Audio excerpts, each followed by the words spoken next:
네, 안녕하세요. 은행나무 출판사 골드맨 프레임입니다. 이제 정말 봄이 서서히 오는 것 같아요. 맞아요. 밖에 날씨 햇빛도 아주 쨍쨍하고 나가서 피크닉만 하면 되겠어요. 그럼 저희 조금 있다가 피크닉 같이 가실래요?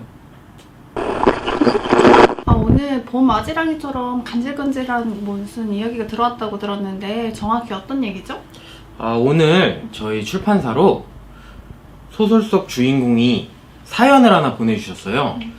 그런데 이제 자기 신이 짝사랑하는 여자에 대한 고민을 이제 털어놓고 싶다고 사연이 들어와서 저희가 이렇게 준비를 해봤어요. 그러면은 지금부터 그 소설 속 주인공의 남자의 사연을 한번 들어보도록 할까요? 네. 안녕하세요. 저는 조그마한 양식당에서 일하고 있는 남성입니다. 저는 최근에 짝사랑에 빠졌습니다. 그런데 제 짝사랑의 그녀가 너무 식물에 빠져있어 고민입니다. 라고 했는데 짝사랑의 이야기군요. 짝사랑 이야기인 것 같아요. 혹시 짝사랑 전문 분야 아닌가요? 제 전문 분야죠. 전 모든 걸 다 짝사랑한답니다. 아무튼 네, 다시 읽어주세요. 그녀를 처음 만난 건 T 대학에 음식을 배달하러 갔을 때였습니다. 식물학을 전공하고 있는 그녀는 고무 슬리퍼와 기공무늬의 티셔츠를 입고 있었죠. 기공무늬가 뭐죠? 제가 알기로는 식물의 숨구멍이라고 알고 있거든요, 여러분. 식물 뿌리나 줄기나 잎에 나는 작은 숨구멍을 기공무늬라고 부르는 걸로 알고 있어요. 굉장히 식물에 대해서 똑똑하신 것 같은데. 이 사연 속 주인공 저 아닐까요? 네, 그러면 사연 한번 읽어볼게요. 맞아. 배달로 몇 번이나 연구실을 드나드는 사이에 우리는 꽤 친해지게 되었고, 저는 열정적으로 식물을 연구하는 그녀의 모습에 반하게 되었습니다. 그리고 그녀와 재배실을 구경하던 날 어찌나 예뻐 보이던지 저는 그만 충동적으로 고백을 해버렸습니다. 좋아합니다. 그 순간 정적이 흘렀고 당황한 그녀의 모습을 보자 저는 너무 창피한 나머지 그대로 도망쳐버렸습니다. 이러면 안 되지. 도망쳐버리면 안 되는데. 그러니까요. 그리고 며칠 후 그녀에게서 연락이 왔어요. 미안해요. 저는 그 누구와도 사귈 생각이 없어요. 거절당할 때 항상 하는 멘트구나 싶었죠. 그런데 그 뒷말이 정말 이해가 안 가더라고요. 저는 이미 식물과 사랑에 빠져버렸거든요. 내 모든 걸 식물의 세계에 바치기로 했어요.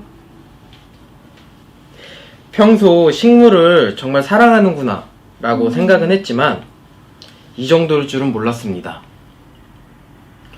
하지만 그럼에도 저는 이 사람이 너무 좋은데 다시 한번 그녀에게 고백해도 될까요? 사람이 아닌 식물과 라이벌이 되어버린 저 어떡하죠? 네. 오늘 사연 너무 어려운데요, 너무. 그래도 저희가 이렇게 사연이 왔으니까 한번 좀 답을 좀 드려야 되지 않을까요? 아까 프레임 씨 이 분야는 제가 전문이다 라고 했는데 짝사랑 경험이 많으신가 봐요? 많지 않고 한 짝사랑을 오래 했죠.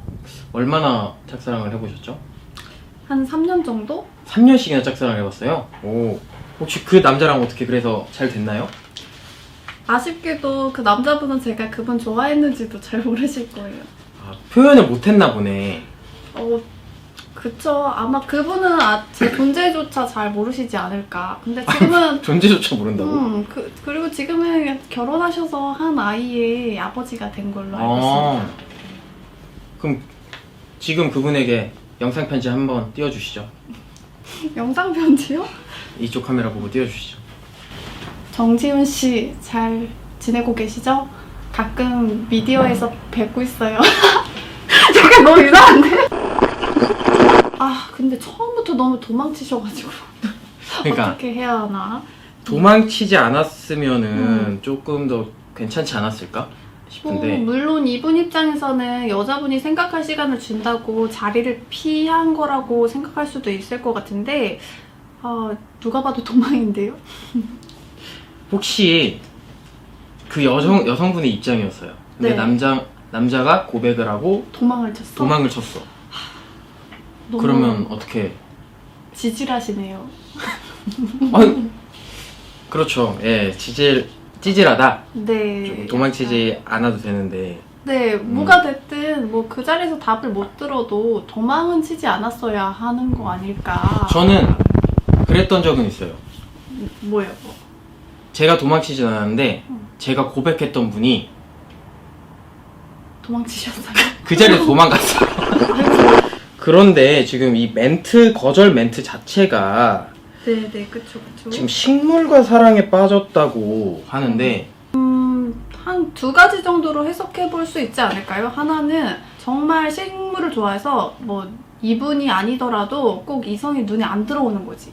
그래서 나는 정말 사람하고 사귈 생각이 없는 거죠, 지금 당장은. 그리고 뭐 두 번째로는 정말 이분이 싫어서 핑계댈 게 그 앞에 있었던 식물이었거나.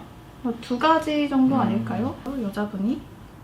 근데 저는 남자들도 음. 이제 여성분들이 고백했을 때 거절할 때 저는 일이 더 중요해요 그쵸, 그러잖아요. 라고 하는 것처럼 왜들 그러는 거야, 그냥. 사실대로 말해주면 안 돼요? 이분도 그 이제 정말 자신이 하는 식물 연구가 너무 좋은 거야. 그래서 나는 아까 프랭 씨가 얘기했던 것처럼 눈에 들어오지 않는 거지, 이성이. 남자들도 그쵸. 정말 실제로 물론 핑계일 수도 있지만 정말로 자기가 좋아하고 일이 우선인 사람들이 많고 실제로도 연애하는데 시간을 뺏길 그렇죠. 시간조차 없는 시간조차 없는 거지. 그럴 수 있죠. 그렇게 또 생각해보면은 이 여자분의 이런 입장도 이해가 가고 네. 하지만 이 오늘 소설 속의 주인공이 다시 한번 고백해도 될까요? 다시 한번. 라고 했잖아요. 근데 이 상태로 다시 한번 고백하면 뭐 밑빠진 독에 물붓기식 아닐까요? 밑빠진 독에 물 붓기. 네. 저는 약간 이 남성분한테 살짝 아쉬운 게 너무 뭐 지금 사연 보다 보면은 이 여자분이 하는 모습만 보고 그 모습만 보고 사랑에 빠져서 고백만 한 거잖아요. 맞아. 어. 얼마나 예뻐 보이던지 그니까요. 충동적으로 고백을 했어. 왜 충동적으로 그러는 거야? 이게 구매는 충동 구매도 안 되고 충동 고백도 안 되는 거 아시죠? 그래서 내가 여성이라면, 이분이 좋아하는 여성이라면 남자분도 뭔가에 빠져있는 모습을 보면 멋있어 보일 것 같아요. 엄청. 그러면은 이분도 이제 자신이 일하고 있는 초대해서 무슨 그치, 봉골레를 그치. 만들어준다든가 봉골레 하나 이런 거. 급했다. 급했어요. 너무 급했던 거. 고백을 하기 급했다. 서로 이제 조금 더 알아가는 시간이 있어야 되고 자신의 모습도 좀 어필할 수 있는 그쵸. 그런 기회도 만들어줬어야 하는데 그런 것 없이 좀 이 사연만 볼 땐 누가 봐도 외모만 보고 빠진 느낌. 외모만 보고 수수하고 연구에 빠져있는 그 여성의 모습만 보고 고백한 느낌이 좀 들지 않나라는 생각이 들어요. 그럼 이 소설 속의 주인공 남성분에게 저희가 해드릴 수 있는 말은 조금 더 이제 시간을 가지고 좀 더 가까워진 다음에 다시 한번 고백을 해보시기를 추천드립니다. 네, 좀 진정성 있는 모습을 보여주는 그리고 절대 도망가지 마시고 하면 좋을 것 같은데 그럼에도 불구하고 만약에 또 이 여성분이 나는 식물과 사랑에 빠졌어요 하면서 이제 거절을 한다, 이런 과감하게 접으십시오. 이루어질 수가 없는 사랑이에요. 그렇게 생각하시는 거예요? 그럼요. 저는 노코멘트 하겠습니다. 사람 일을 모르는 거니까. 주인공의 사연을 듣다 보니까 점점 이 이야기에 빠져들게 되는데요. 어떤 소설이죠? 네, 이 소설은 베를 역다의 작가 미우라 시온의 최신작 식물학 로맨스 사랑 없는 세계입니다. 이 소설은 인간이 아닌 풀과 라이벌이 되어버린 남자와 사랑 없는 세계인 식물에 빠져버린 여자의 이야기인데요. 이 소설은 단순 로맨스 소설이 아니라 우리가 몰랐던 식물에 관한 정보와 개성 넘치는 주변인들의 이야기로 이 소설을 더 풍성하게 만들어 나가는데요. 과연 그들은 사랑 없는 세계에서 사랑을 찾을 수 있을까요? 결말은 따뜻한 날씨와 함께 찾아온 사랑 없는 세계에서 확인해주세요. 확인해주세요.